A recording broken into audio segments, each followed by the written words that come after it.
If you have never bought a home before, or you have but you didn't really understand the process of buying that home, then this video is for you. Today we're going to talk about the step-by-step process of buying a home, specifically here in Southern Utah. We're going to talk about financing, to writing an offer, inspections, appraisals, and finally, closing.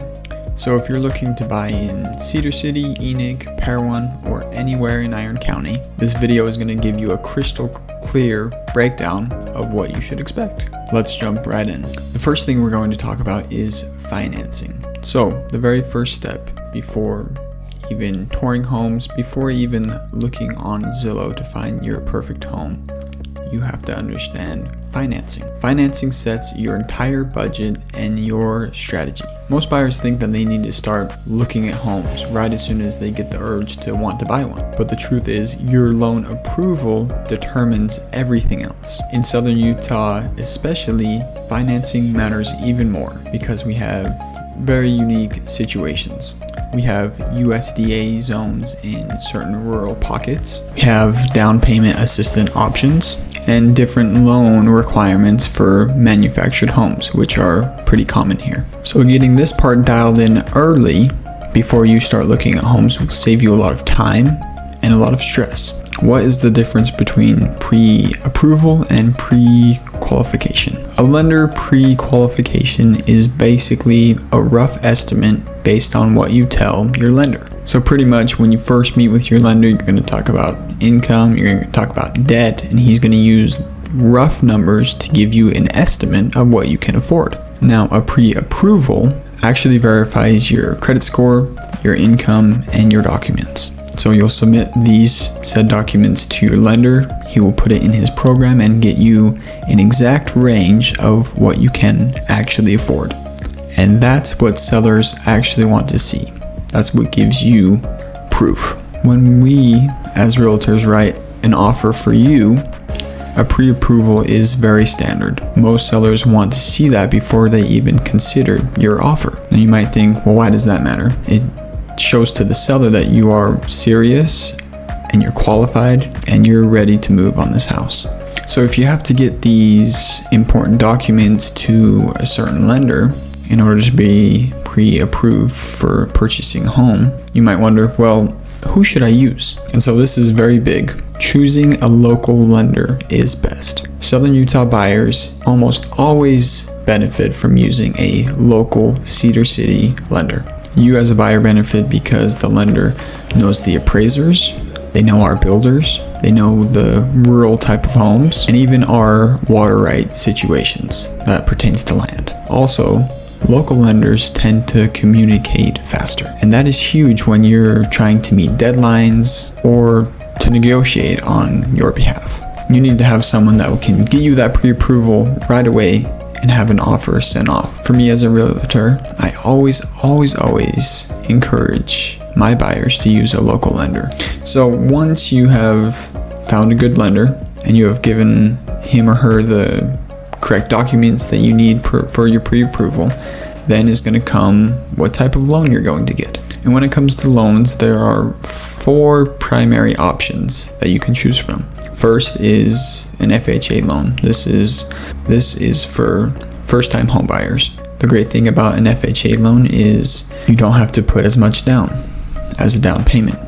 You are required to put 3.5% down with an FHA loan. Along with that, your interest rate is going to be lower than a conventional loan. Second type of loan is the 15 or 30-year conventional loan. If you are purchasing another home or if you've already bought a home, this is primarily the loan that you're going to use. It's flexible and very competitive. Third type of loan is a USDA loan.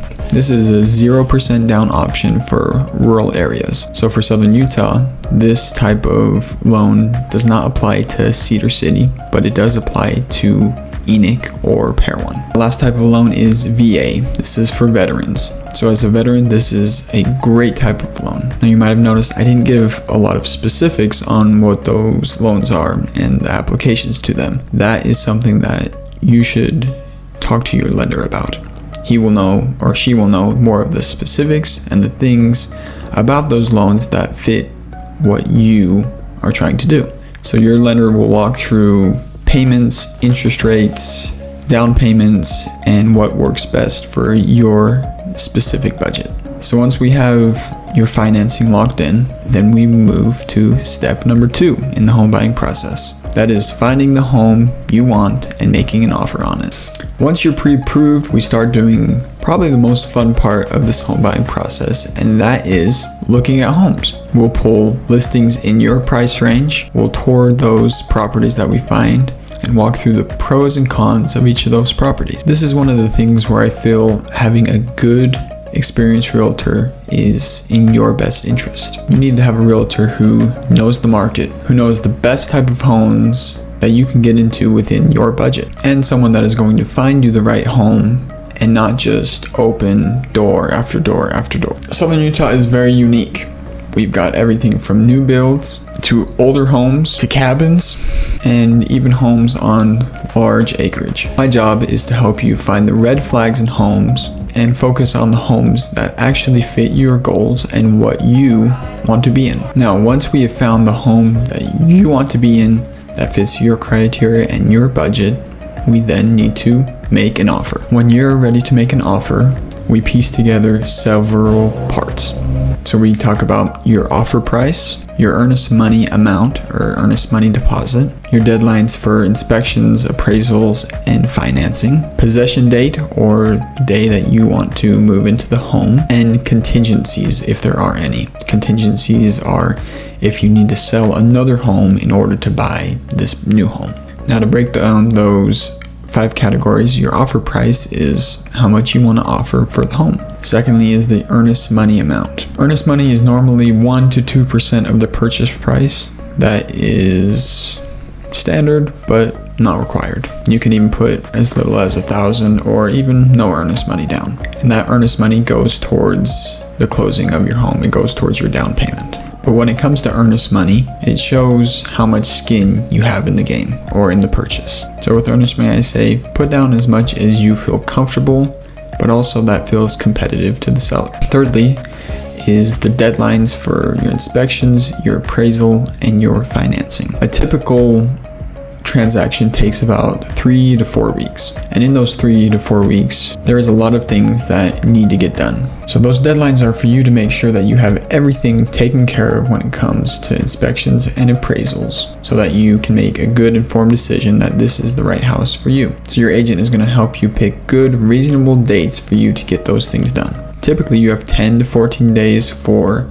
due diligence, 17 to 21 days for appraisal and financing, and 24 to 28 days for settlement or closing. The fourth one, possession date, is what I just mentioned. You have anywhere from 3 to 4 weeks until your possession date. And lastly is contingencies. So like I said, if you have a home that you need to sell, whether in town or in another town, you have to have a contingency on your offer. So understanding how that contingency works is very important, and your realtor needs to be an expert on those type of things. Ultimately, our goal is to write an offer that's strong, competitive, and protects you at the same time. Now, once you send over your offer to the listing agent, this is where the negotiating stage begins. When it comes to negotiation, this is where having a skilled agent is the most benefit to you. It matters the most. As your realtor, I look at the days on market, the seller's motivations, recent price reductions of similar homes, and their overall inventory to determine your leverage. At this point of negotiations, the primary things that your realtor is going to be negotiating is price and closing costs and dates. The other negotiations, such as repairs or price reductions, comes a little bit later in inspections and appraisals. But again, you want to have a realtor that's on your side and is going to negotiate on your behalf. Once those negotiations are over and you have a signed contract from the seller for acceptance, you are officially under contract. So this means title work is open, your lender starts on your loan, your deadlines start, and we move into the due diligence phase, starting with the inspection, which is what we're going to talk about next. Okay, the third part of the home buying process is due diligence / inspections. Now, why does the inspection matter? Why is it important? And why should you pay for one to be done? I would say the home inspection is one of the most important parts of the home buying process. This is your chance to understand the true condition of the home. Even if it looks perfect on the surface, there are always things that are wrong. And so an inspector is going to go into the home and check out every part of it. The inspector is going to look at the roof, the foundation, the electrical, the plumbing, HVAC, water heater, appliances, safety issues, etc. The inspector will look at every part of the home and make a report on what is good and what is wrong. Although problems differ between each home, a lot of the issues we have here are small to large settling, whether it's cracks or foundation problems, older roofs, older furnaces, and water heaters. And you always have the little cosmetic issues, doorknobs, light switches, etc. So after we get the inspection back from the inspector, we will have a full report of everything in the house. From there, this again is where your realtor comes in and negotiates on your behalf. You can negotiate repairs, so you can ask the seller to fix certain things before the home closes. You can ask for seller credits. If you don't want the home to be fixed, you can just ask for the seller to credit you a certain amount of money, and then you can do it yourself, or you can hire someone to do it. You can also negotiate the terms of the contract. And you can also move forward as if there are no problems and it looks good. As your realtor, I'm going to talk about the things in the report that are the most worrisome, and also the things that you probably don't have to worry about as much. Now, even if you're buying a brand new home, inspection is still very important. Builders, they do a great job overall, but they also make mistakes, and so do their subcontractors. So even on new homes, it's important you get an inspection done just to see those little things that the builder might have missed. The inspector will help catch anything that needs fixing before closing. Now, once your due diligence deadline is up and your inspection has been done and you've negotiated the terms that you want, then comes the appraisal. The appraisal is the lender's way of confirming the home and what its true value is. It's not about the condition of the home, that's only for the inspection. The appraisal is seriously just a value check. How much is this home actually worth? The reason this is so important is because the lender needs to understand the value of this home compared to the loan that you're going to get. For example, let's say you put an offer on a home that is listed at $800,000 and you are willing to pay full price, but the appraiser comes in and says the home is only worth $750,000. That tells the lender that this house is $50,000 over the asking price, and that can be a problem. When it comes to FHA loans and VA loans, a lender will not loan more than the appraised value. So the lender will not give you any more, not even a penny more than $750,000. So that's why the appraisal is very, very important. Now, what do their appraisers look for, or how do they assess the value? What the appraiser does is they compare your home to recent sales of similar homes in your area, and they adjust based on the size, the age, how old it is, the lot size, the upgrades in the home, the garage space, and how many bedrooms and how many bathrooms it has. In rural areas or acreage properties in Iron County, sometimes it takes a little bit longer for an appraisal because there's not as many comparables. But for homes that are being sold in town, it's very easy to find comparables and find the true value of the home. So if the appraisal comes in low, what do we do? What's the process? There are a few options that we have. One, we can negotiate with the seller. We can go to the seller, say, seller, your home is only worth this much, so we're only going to pay this much. Two, you can split the difference. The home is worth $800,000, you offered $750,000. You can split the difference and go to $775,000. Third option is buyer pays the gap. If you love the home so much and your lender will lend on the additional $50,000 above appraisal value, you can do that as well. And the fourth option is you can cancel the contract or you can cancel the deal. Now, with all of these options, there all ways that you can approach it. There's not a right or wrong way of doing it. It has everything to do with what you're comfortable with and how you want to approach it. But I walked you through every scenario so we make the smartest decision. Once the appraisal is finished, your lender should have everything he needs or she needs to have your loan approved. So once the lender has your loan ready to go, there are only a few things left we need to do before closing. We'll talk about those next. So now we're on the last step, which is closing.